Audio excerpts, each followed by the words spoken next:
And they carried it over to half number 2 as Estrada misses. Ooh, okay. It's like a great boxer. Okay, I'm going to feel you. Can you punch? Can I take it? Hunter trying to draw a foul. Hits the shot clock above the backboard. That's a bad shot.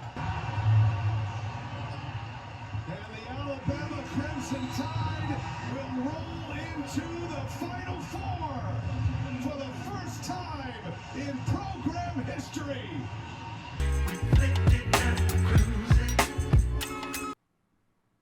We wrapped up day 1 of the regional final matchups.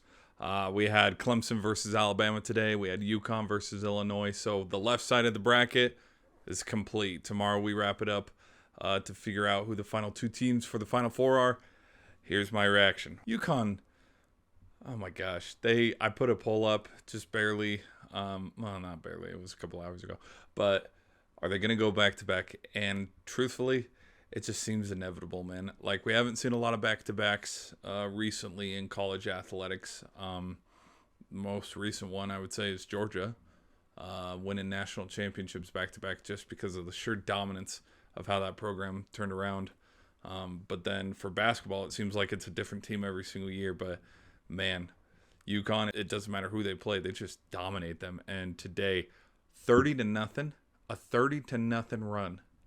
Like, that's got to be historic of some kind. I think it's got to be a record. And if it's not, oh my gosh, can't imagine the other team that had a run that big on them. But the announcer said in real time it had been 50-something minutes since Illinois had a basket. So, I mean, it was over. It was over from the shoot. And, I mean, Bama has a big, big task ahead of them. I would say right now, just based off the sheer domination of UConn and how complete they are as a team and how they don't get down early and how they've led from basically the beginning of every single game.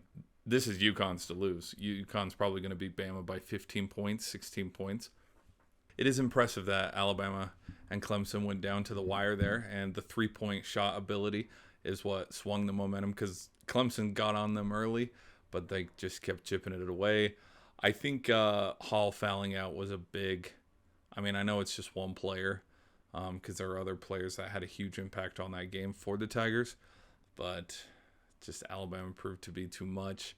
The lead was too big. Some of the threes that they had were too little, too late. And I think for Bama to beat UConn, oh my gosh.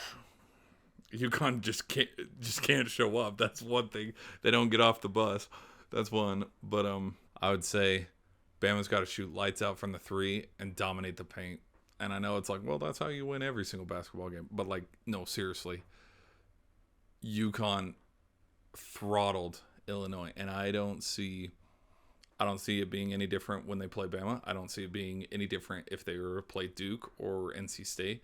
Or if it was, number 1 versus number 1 Purdue and UConn. Like, UConn, they can feel it. They can feel it. And I think it's like, yeah, give it up to, the 23 and 24 squad of UConn Huskies going back-to-back. That would be a safe pick right now. I'm still leaning towards NC State getting an upset tomorrow and then Purdue taking care of business against Tennessee in a close, tight game.